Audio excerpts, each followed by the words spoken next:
What's good, YouTube? Promo here with the Rabbit Master himself, Dominique Eskridge. My dog here is from Austin, Texas. He came to play in YCS Miami. So go ahead, Dom. Tell me about your Miami experience so far.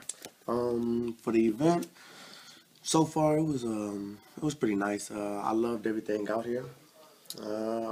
Just experience in Miami and everything, and it was kind of a hassle getting out here from Texas due to all the obstacles I had to overcome to get out here. So I felt like this top was actually worth it. There you go. So what you end up playing? Dino Rabbit. Dino Rabbit? No, it's no surprise, no secret. Everybody knows that more than likely that I'm going to enter a rabbit list. I'm going to tweak it out. I'm going to try to perfect it. I'm going to try everything that I possibly can with this deck. And, for this event, it was no different. All right, so tell me about day one. How'd you finish day one? I finished day one X2. I lost to a mirror match. It was, we both controlled each other down to having no cards in hand. And he top decks rabbit.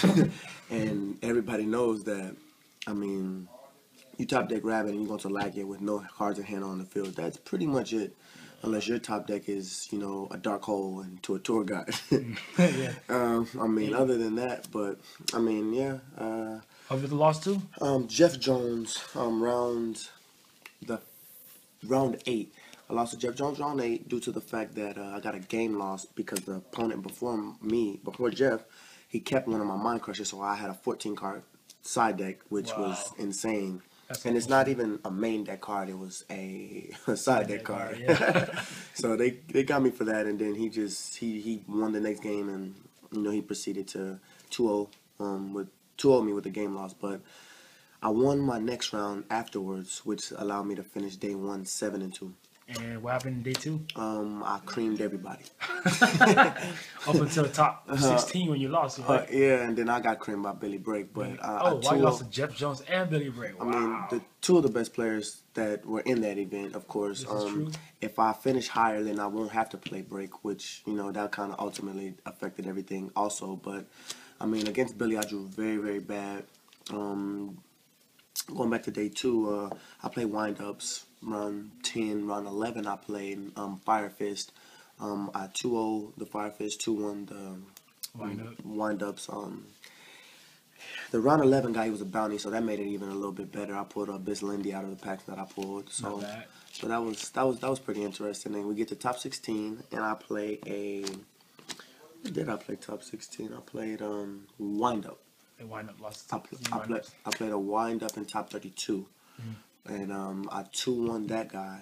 I hear wind up was one of the top, like most played decks for the top 32. Actually, there were 11 of them. Yeah, there were that's about crazy. 11. That's about a third of the top were wind ups. But That's Miami meta for you. I wish there were more wind ups because the way that I build my deck and my side deck, I never lose to wind up. That's just a matchup that I love to play. With the maxi in my hand, it's just because it works in my favor. Because if I'm playing rabbit, no good wind-up player, if they see macro, they know, oh, it's macro rabbit. So they're never going to bring in dimensional fissures, which makes my maxis that much better. Yeah. And everyone knows to beat wind-ups, you need maxi. This is true. So picking rabbit for the event, everyone instantly says, oh, he's running macro rabbit, so why would I bring in deep fissures if they don't really hurt? But, not knowing that, I just bring in 3 maxis and double Thunder King, and, it just goes like that. All right, let's check out this rabbit deck list from the Rabbit Master. Okay, first off, of course, you got 2 rabbits. Yeah. Standard. How often you open up with the rabbit first turn?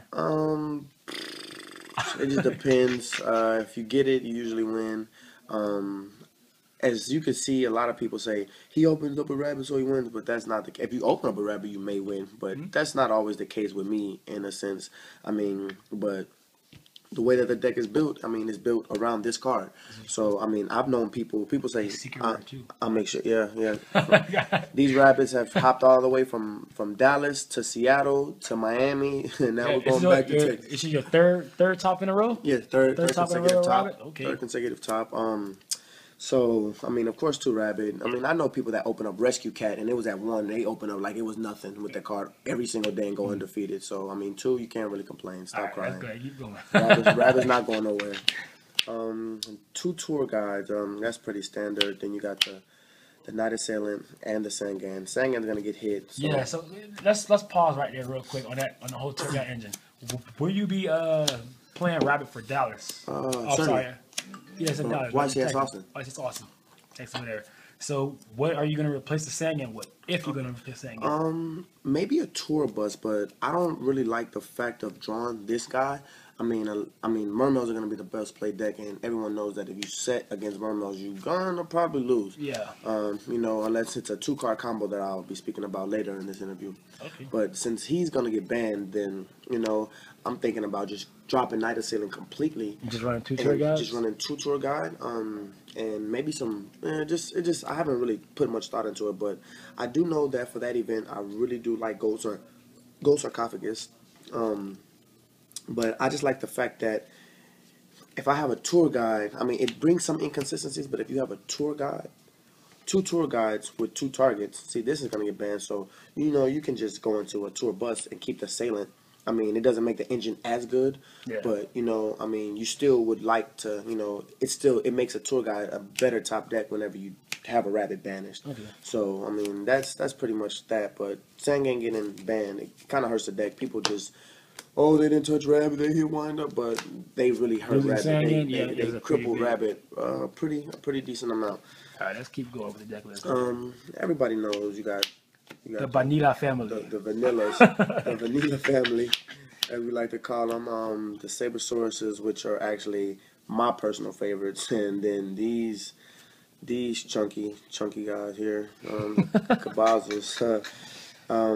These guys here against a guy, Hector Harris. I opened up all 3 Cabazos against a water deck. That sucks. I win game 1 and game 2. He opens up 2 Dragoons and a Megalo, and I open up 3 of these. Wow. So in a sense that it was kind of. You was fighting an uphill battle, but I'm assuming you lost that game? When I seen this, I scooped. Game 1. Turn 1, I go, and he goes, I see that, I look at my hand, I draw, I top deck a Guiba, and I say, you got it, and we're going to direct down to game 3. I'm not going to waste anybody's time, trying to play out of that hand, because I'm probably going to lose in the next 2 turns anyway, so it didn't really matter. Right. So, you got the normals, these are actually pretty good. I like them. They're not as bad in hand because multiple people are going back to Fiendish Chain at the time, and these get around that simply. You can't Fiendish Chain a normal monster. You can't Fiendish Chain a normal monster, so that's pretty really good actually. And I like this guy. Cabazos is not as bad as everyone thinks. His defense is 1500. That's pretty. And I have multiple combos where I could just set this guy, and people will not attack only due to the fact that they think, what is that? Could it be a Sangan? Could it be a Raikou? Could it be, something like that, something of that nature. And his defense is 1500 or, it's 1500. So you pair this guy up in defense set with the bottomless, even if you don't draw Rabbit, people always will walk by my games and see, oh, well, he already has a Laggy or a Doke on the board. It's mainly because I utilize the plays that I have. If you set a Cabazos with a bottomless, there's nothing that's going to get over that Cabazos. There's no way that they can get over that Cabazos. His defense is 15. If you summon anything with 15 or higher, you're just going to bottomless. If it's 1600 points or higher, then I'm going to bottomless it. If it's not, then I'll let him crash into this and say bottomless for later play. It's just about the way how you play Rabbit. It's not so much just, oh, he opens up Rabbit, he wins. It's not that. But that's just standard. Just the 6 normals. The normals are really good. Sabersaurus is not as good right now because they finally found something that can match his power, and Fire Fist with Jingwo Werewolf, that card is insane. Oh my gosh. It makes my Sabersaurus look puny compared to that. Puny as So, and that's a level 4, and that's insane. But he's still pretty good. I still like this guy against multiple things. Crash Thunder King, Crash Horse Raider, just different things like that. So, and then when you summon these guys, no one wants to waste anything on a normal. Yeah. Not unless you knowing really that. have to. Unless you really have to. Yeah. In some of my games, I would just summon and I would just attack, and then they finally deprison or they come out with something. By that time, I built up so much advantage in your life points. If you take one or 2 hits from this guy, you're pretty much gonna lose anyway, because the way that the deck is built to control. So if I can control you and control every aspect of the game, then Let's see the rest of the deck list. It's not talking about the control. You can't control with normal so much. Yeah, I mean they're not as bad as people make them think. You got the triple direct guava. This card is one of the best cards in the deck. Oh my gosh, this is a rabbit by itself. I made multiple plays where I have a Cabazo set, I summon Guaiba, get an attack off, special a Guaiba, flip Cabazos, overlay, which this Guaiba's still in the deck. So flip overlay and go into a Lagia, and now they're not able to set again, because if they do, then they're gonna be looking at another Guaiba and another Exceed. Yeah. So that's pretty nice. Also, another one of those plays I like also with the Cabazo set is you can summon a Guaiba, attack, special summon Guaiba, flip Cabazos, and you can Shockmaster. Yeah. You can do multiple plays with that. It's insane, because all you need is one dinosaur on the field with this guy, and more times than not, if this guy goes off, then you got a very good chance of plussing and being so ahead of that game. So that's everyone knows about your Greg Guai. But now some of the interesting cards in here, I chose to go back to two of these. Yeah. This is actually, I took my YCS Dallas list that I top 80 with. I took that list and I came back, with that same list in Miami. If it were, I just don't like, water is water.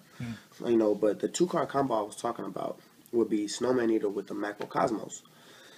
That is pretty much, it's nothing that can really get over it. It's nothing that can get over it. This card is really good. It dominates Fire Fist. It dominates the mirror match. It hurts windups. Actually, I was going to get OTK by Wonder Player. He goes Shock Loop. Then he goes activate Butterfly's effect to flip my Snowman face up. Oh, you got pwned. So when he activated this flip face up, it activates. I blow up Mighty before he can activate effect. Wow. So I blow up that, he attacks, and I eventually proceed to come back to win the game. I had 3 set, he goes traps, he flips Snowman up, he attacks me for 43 or 44, and I come back right after that with the Dark Hole and summon a rabbit, and he had no answers for it. So, I mean, that's pretty good. And I also like this guy because he sits in defense at level 3. So that makes, with the rabbit banished, that makes any level 3, if it could be a Snowman Eater. If I feel like I have the press to rip, if I have the green light to go, I would not even set this card. I could normal summon it, go directly into Levier, and then I just won't waste any time. It's multiple occasions where if I draw these guys, they're both sitting on the field, and you could just overlay for Leviathan, Jinmains, anything, and then you can just make plays accordingly to that. It just controls the board. Snowman Eaters control the board, and since I have so much monster removal in this deck, that it just makes it just that much better. Yeah. And the one tech, if you know my YCS Dallas top 8 list, then you know that one of my favorite cards in the game, Spirit Reaper, for any type of control deck. Yeah, I mean, he'll sit on the board for turns and turns and turns. He just sits there, and he's actually a really good pick right now because of the Snowman Eater combos that I have. I blow up monsters, I flip, I press, hit your hand, even if I get one in hand. And people always say, I don't like it because of everything can OTK it and all that. Well, I got more plays to talk about with just more than just that right now. So Spirit Reaper is Spirit Reaper. It's a level 3. It can allow me to go into Levier. It can allow me to stall on it, sit on it. It can allow me to control your hand. And with all the monster removal, it's pretty really good actually. All right. How many monsters is that? That should be 18 monsters. 18 monsters. All right. And on to the spells now. On to the spells. Okay, you have Triple Lance. Of course, I was not a big fan of this Triple Lance, but with the bringing out of Fire Fist, you have to. You hit them with the lance, and null and voids all of it, makes them normal, and they still lose the 18. Lance is so good. I also like it because of Jirac Guaiba. Yeah, of course. It makes Guaiba like essentially 2,500 attack. Yeah, and I also dodged a couple of OTKs when I press with my Spirit Reaper. I take a chance, press with them. They think they have game. They go attack. I chain Lance to my Reaper. Blows up my Reaper. So if they think it's gonna continuously just sit there and attack, if you're gonna, or if you try to, if they're gonna go for game, if they have if I have this in attack mode, I never just have Reaper with this set. That's, if you have this with this or any other monster, and they're gonna attack off your Reaper for game, it's essentially used as a good defense card. You activate it, blow it up. I mean, Now you you got lose the strength cards, in your but you backup. survive. Which yeah. You survive, and essentially they probably made a play that they didn't really want to make anyway. They just wanted to go for game. So Lance is really good offense and defense. We know the ban list now, so this card will be at 3s in any deck that I play. It's going back to 3s, so everyone Triple knows. Lance. Everyone knows about Lance and how good that card is. Yeah. For this event also, I played double Soul Taker. In YCS Dallas, this was double Smashing Ground. I chose for this event to go double Soul Taker. I felt like people were going to play heroes. I felt like people were going to be playing dragons, which there were a lot of this weekend. Yes, so it was. I'm glad. I'm pretty glad. Soul Taker's putting in work for you. I'm glad the Soul Takers, they were Made there. it like Pulsar and the Shinings, Mr. Timing. I mean, we actually went to a local in Rocks. It's called Rocks. Your best Megalo tournament, right? Yeah, yes, sir. And this is actually the same list that I took to a Abyss Megalo tournament, and I split first and second place with. It was actually with another one of my teammates from Texas. Shout out to Joe Torres. Y'all boys came in wreck shop at Miami locals. We came up here. It was about 50 plus people. We had a lot of fun. We put a lot of thought into our decks. He was running Mermails. I was running Rapid. I played a lot of dragons, but Soul Taker is a really good card, and it's actually amazing in the mirror match. It's amazing against just anything. If you need to get over big monsters, so many times it just lets me get over big monsters, and it's amazing. It's an amazing card, and I think for every one of my decks this format, I'll be playing at least one. So with the Rabbit not being hit, of course everyone's going to be that's going to be a top pick because there's no fear of windups. Yeah. So I mean, with Rabbit being hit, that makes this card so much better because it's good against Rabbit. You got your standard Heavy Storm, of course. Everyone knows about this card. Should be banned. It's too good. You have triple MST. I chose to go to triple MST for this event because I was anticipating a lot of fire and water. If you chain MST to Fire Formation Tenkai, it doesn't go off. If you chain MST after they activate Abyss Spear, you pop it, it does not go off. So it's really good, and it's also good just to clear back rows. So Space has a lot of versatility, and I believe that in any Rabbit deck, and the way that this format is going, it should be played in 3s. And before then, I was only playing it in 2s. So yeah, that's Triple the back. Space and Heavy. Yeah, I got you.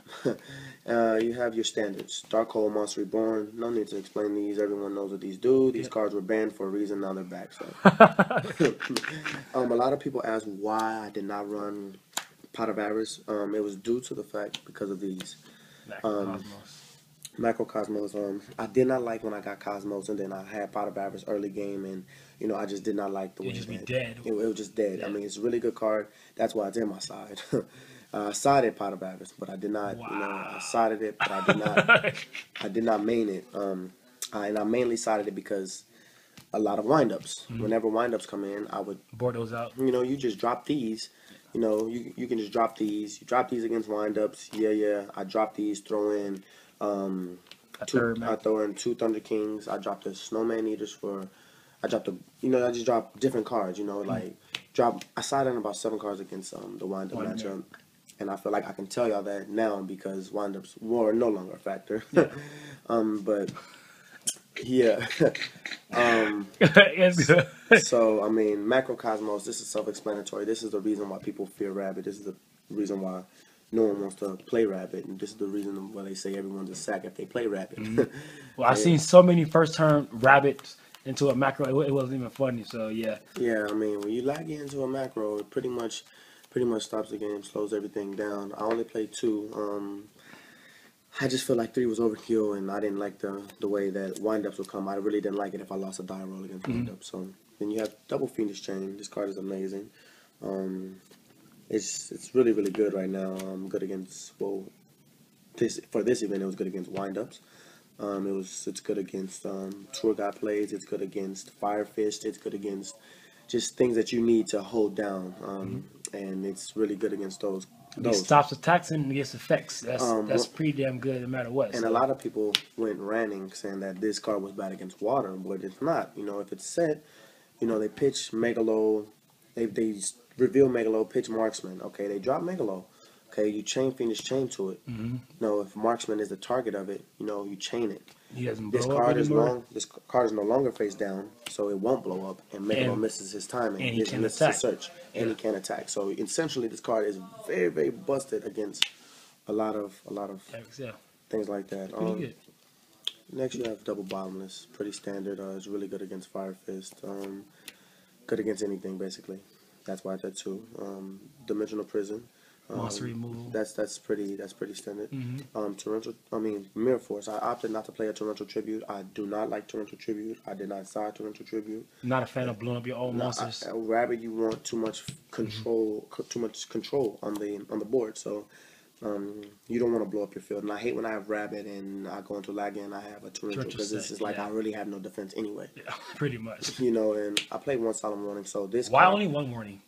Paying life points against water is very crucial. Playing life points in general is just very crucial. I played it in 1s in Seattle. I played it in 1s in Miami. Mm-hmm. So by this card going to 1, I've never, I usually you pair. didn't lose anything. I didn't lose anything, and I usually pair it up with a Compose. Okay.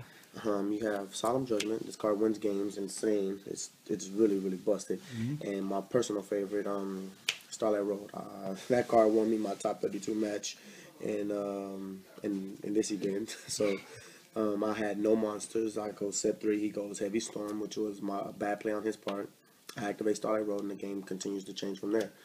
So a lot of people ask me why I did not play Vanity's Emptiness, because Fire Fist, it's bad against Fire Fist. Mm-hmm. It's not as good against, it's just only really good against windups. Did you really side of Vanity's Emptiness? I didn't side it for this event either. I just felt like I wanted to come in with something strictly to stop water, fire, mirror match, things like that. I got you. And the deck already is built to beat everything except for the wind-up matchup. That's the only thing you would have problems with. So that's for the main deck. It was a total of 41 cards. All right, let's see the side and extra. The side deck, you have, of course, double Thunder King Ryo. This is a pair of, this is what I sided out. I dropped the 2 Snowman Eaters against the wind-up matchup, and I was siding boarding 2 of these. 2 of these, and stop the switch from factory and get the XC summons, all that. It's just everyone knows what Thunder King does. Yeah. That's why it's that 2 from this. You have double Nobleman of Crossouts. A lot of people say, why do you side this card? I side this card because the only thing that you can possibly bring in against me to hurt a rabbit deck are Fossildonas, Snowmans, Rykos, things like that. And so you bring in things like that. So of course you side in double Nobleman. Get rid of them. Double Nobleman. It's a great 1-for-1. Great combos with Dejin. If you have a Maestro you're talking about? Yeah. Maestro. A guy has a BLS on the board. I have this card set. I have a set monster. I flip, overlay, put the BLS. He's at like 1600. I put the BLS face down. Activate Nobleman, attack for game. That's some crazy shit. Nigga knocked enough for BLS. I mean, in a sense, like, and so he gets removed. So now, that was Nobleman's. Just for random stuff also. You have the 1 pot of Avarice. I slide this in against windups, or against anything. I mean, I felt like the card was too good to not be in my sideboard. So I went and I opted to side it. Next, you have triple Maxi. Maxi, of course, everyone knows that's against windups. Maxi is insane. It's still very, very, very good. It's actually going to be good against water, so I'm not going to side 3. But against water, it just solely depends on how you want to do that. Mm-hmm. You have 1 Kaiko to Ghost Destroyer for those random dragons, as I've seen. Test Plan Friday, that actually helped me a lot to make this decision. I love Kaiko at anything because you see those random dragons, those random light runes, those random chaos, So and he's a #1 stopper against those. Yeah. You have 1 Dust Tornado. Dust Tornado. I felt this was really good against Rabbit. I felt this was really good against Fire Fist. I felt this was really good against a lot of things. So you have the extra back for removal, and I know people bring in goals and matches and things like that. Mm-hmm. So I mean, in a sense, it really wouldn't hurt me anyway. You have the 3rd copy of Macrocosmos, clearly against water, and anything that solely relies on the graveyard. Yeah. You have your double copies of Mind Crush. I saw a lot of people side deck in Mind Crush for this event Why did you choose the sideboard mind crush as well? I chose a side deck Mind Crush only simply for the fact that everything searches out. Okay. Wind ups with the factory it searches out. You know, you reveal. You know, Dragoon searches out. You know, and sometimes in a sense you can 2-for-1 your opponent. When you activate this card like that. So Explain that. Saying that okay, they go pitch for Dragoons and they search out a diva and say they have a diva in hand already. You know, you pitch them, you search, you know, whatever, or they might have an Abyss Spirit. Whenever they search, you activate. You call one of the cards, of course, that you know that they would really need and you feel like it would break their play. You activate it, call that card, and if they have 2 copies of that, at worst it's going to be 1-for-1, and you know the knowledge already of cards that they have in their hand. So, at worst it'll be a 1-for-1. Was there ever a time where you did not know the cards in your opponent's hand, but you had Mind Crush set, so you had to make like a pro call in order to stop a play? Yeah, actually it backfired. It was in top 16. I played Billy Break. I had the card. I activated. I called Abyss Megalo. I was wrong, and I pitched the card. But the way that he had his, he had game anyway. But that was the only time I called it wrong. An occasion also was a guy has a face of Royal Decree. I have Mind Crush set. He goes, I go attack. He goes chain Royal Decree. I go okay, chain Mind Crush. So the only way that you would do that would be, the only reason you would do that would be because you have a Tragodia in hand. So I chain Mind Crush to the Royal Decree. I call Tragodia. I blow up 2 Tragodias out of his hand. Those are the Abyss Megalo tournament. Yeah, that was actually at the Abyss Megalo tournament. That was one of the times, and the guy looked stunned, like, as in, how would you know that? Because of the way you played your cards. So, I mean, it's a lot of times that you know, you call it right, and, you know, it's just really good. So much searches out. It's good for those gadgets, mirror matches, and things like that. All right. And now, one of the cards that a lot of people were asking me, why did you side? I sided double trap hole. A lot of people say, that's old school as fuck. Why, like, why would you do that? I'm not telling them, just for the simple fact. Against Fire Fist, they have to normal summon. They have to. You have to normal summon. There's nothing that you can. They have a 5 formation card that lets them normal summon again. Yeah, and you know that's really good against that. Against Dark Worlds, you can normal summon. You have to normal summon to try to bounce for Grapha. You know, so you activate Trap Hole, it gets rid of it, and they're just like, what? And you pair that up with Macro Cosmos, it's like and it's bottomless, yeah. It's a bottomless Trap Hole. So against Fire Fist, this is really, really, really good. And that's mainly the reason I sided it. What else? It's just really good against things that you would want to, things you would want to stop the summon, you know, and just to prevent them from making their big plays, like Thunder Kings, Trap Hole. You know, if you don't have the bottomless, you know, against all the normal summons. It's more monster removal. It's just more monster removal, and it makes my Spear Reaper that much better. You know, so double Trap Hole for that event, I felt like that was really, really good as well. So yeah, that's the side. Did I see the extra? I know you got some hot tech in that extra day right there. For this, it's just simple. Everyone knows double Lagia. Everyone knows what Lagia does. No need to go into that. I like Lagia a lot. It's a really, really good Exceed. It's a Solemn Judgment. Everyone knows. Now, my favorite, this. Oh my gosh. We don't even want to talk about this card. Whenever you see your opponent, if you're a rabbit player and you see your opponent, Dark Hole is gone. You dive into this card instantly, no matter what. You go into this card. Lagia, it's just, the format right now is just so much. You go playing against water, you run to this card. You flee. You flee to this card. You flee to this card. And my last round, when I played Hector Harris, this card was insane. It was insane. It won me so many Murmur matchups. It won me so many wind-up matchups. It's a really good card, and in my opinion, Doka is the best Exceed in this game right now. And it's going to be hands down, it's going to be the best Exceed next format, solely because in Mighty's ban. And I mean, I had this discussion, you know, multiple times. Oh, you gonna start some debate on that right now? Yeah, we're gonna start a lot of debate. A lot of people don't like it, but this card is a game breaker. It changes the way you completely play your cards. Have to. I mean, it changes the way your opponent completely plays the cards, and if they don't play around it, then they're gonna lose. Yeah. So next, you got one Levier. That's pretty standard. They bottomless my normals, they bottomless my Capazols, things like that, and go into Livier if you have one overlay anyway. So you can just make multiple plays. Livier is so versatile. Got one Gem Knight Pearl. A lot of people ask me why I play Gem Knight Pearl.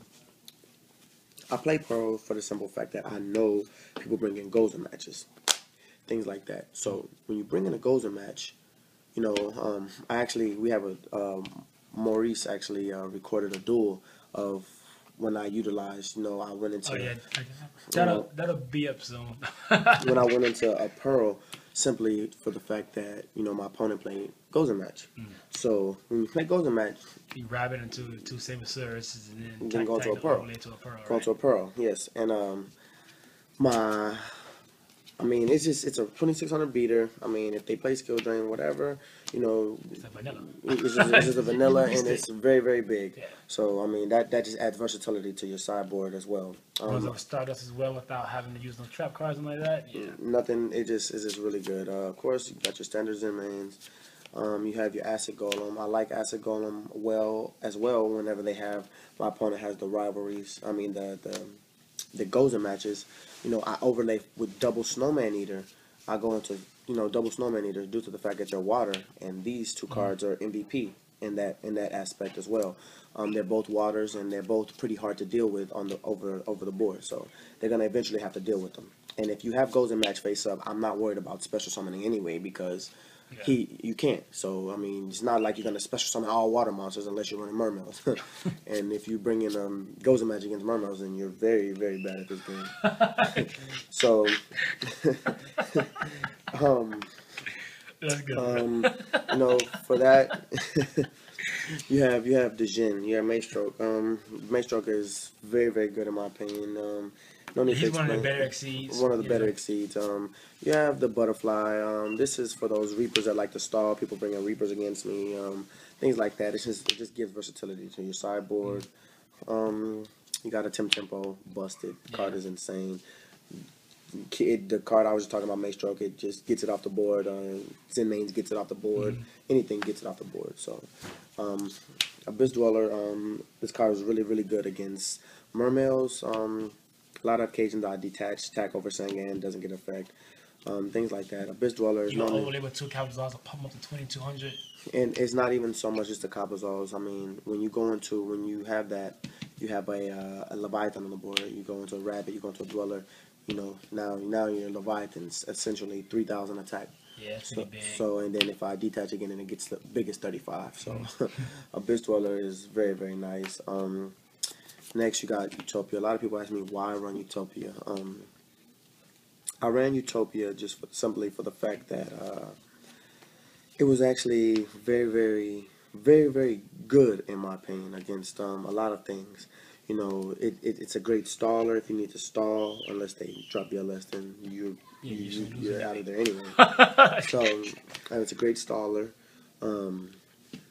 It's just 2500 attack against rabbit problems. Utopia is still Utopia, and it's still very, very good in my opinion anyway. And last, you have the Stardust Dragon. Stardust it's only in the extra deck because it's Starlight Road. For the Starlight Road. Right. Now, one of the cards that I was debating on playing, I knew they were going to go into Gozer matches. I really did not like this card. What this card was going to be, it was a last minute decision. It was going to be a Bahamut Shark. Whenever Bahamut Shark, I love it because if I go Rabbit and I go drop to Saber Sources, of course I'm going to have to go into a Pearl. If I go into a two Capazols, then of course I'm going to go into Bahamut Shark. You can attack, and then you can main phase 2 bring out a Leviathan Dragon. So in a sense, you got 4600 on the board instantly. It's just 4600 on the board, and that's all while you're under Gozer match. Right. So that was one of my favorite plays as well. I just opted to play the Butterfly because I just felt like there were going to be a lot of people siding into Reaper, main deck and Reaper, which I did see, and this card ended up turning out to be very, very good. So that was the deck side and the extra. If y'all have any questions, just feel free to comment, leave debates, things like that.